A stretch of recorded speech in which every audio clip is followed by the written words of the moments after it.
जर रोगातून बरं व्हायचं असेल तर कुठेतरी ऐकायला शिकायला पाहिजे आणि ह्या सहज साध्य साधनेमधून तुमचे हजारो आजार तुम्ही बरे करू शकता। बरेचशा रोगातून तुम्ही बाहेर येऊ शकता। आजारी झाल्यावर डॉक्टरकडे जाण्यापेक्षा आजारी न होण्यासाठी आज तुम्ही काळजी घेऊ शकता। आज YouTube मध्ये भरपूर असे व्हिडिओ अवेलेबल आहेत का जे रोगापासून त्याच्या पुढे जाऊन तुम्हाला समजावेल दास का बरेचशा अशा काही साधना आहेत याला एकही रुपया लागत नाही।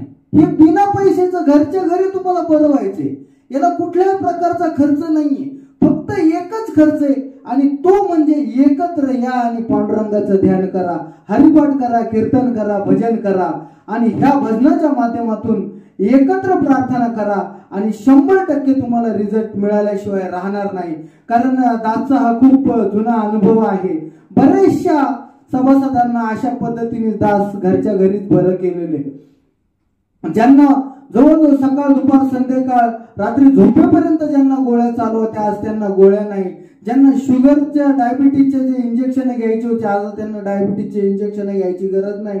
इनिमा या साधनेतून बरेचशा लोकांचं मुळ्यात आहे हे सुद्धा प्रकार घरच्या घरी बरा केलेला आहे। मित्रांनो, ज्यांना ऑपरेशन करायची गरज होती त्यांना आता ऑपरेशन करायची गरज नाही। अशा सर्व रोगांवर आपल्याला सहज साध्य करता येतं। म्हणून तुमच्या चरणावर दासची विनंती, या हरीच्या लाडक्यांनो हा जो मेसेज आहे हा सहज घेऊ नका। ग्रामस्थांना गावकऱ्यांना दासची नम्र विनंती का बाबा सप्तेच्या कीर्तनामध्ये टाइमपासचं कीर्तन आता लई झाले, आता अध्यात्मामध्ये काहीतरी रोगाविषयी माहिती मिळते का? तर असंही 7 दिवसाच्या कीर्तनामध्ये एखादा दिवस हाही ठेवा जो 9 तरुणांना रोजगार देईल, हेही कीर्तनाच्या माध्यमातून होऊ द्या। आणि जो आजारापासून घरच्या घरी कसं बरं व्हायचं किंवा रोग याची काय दक्षता, रोगाची काय लक्षणं आणि अध्यात्मामध्ये रोग कसं सांगितलंय ही जनजागृती ग्रामस्थांनी करून घ्यायला पाहिजे किंवा गावामध्ये असे काही कार्यक्रम लावायला पाहिजेत जेणेकरून इतर ग्रामस्थांना त्याचा भरपूर असा फायदा होईल।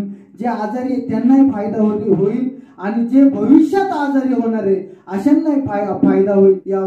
या माझ्या हरीच्या लाडक्यांनो दासवर असाच आशीर्वाद असू द्या आणि पुन्हा एकदा सर्वांना एंजल ग्रुप तर्फे सर्वांचं मी अभिनंदन करेन आणि पांडुरंगाच्या चरणी एकच विनंती करेन का दया कर, कृपा कर, बक्षीस कर आणि आम्हा सर्व साधू संतांना ह्या विडा पिडा ज्या काय आमच्या षड विकार जे आम्हाला जडलेले आहेत यातून मात्र बाहेर काढ। जय जय पांडुरंग हरी, जय जय रामकृष्ण हरी। धन्यवाद।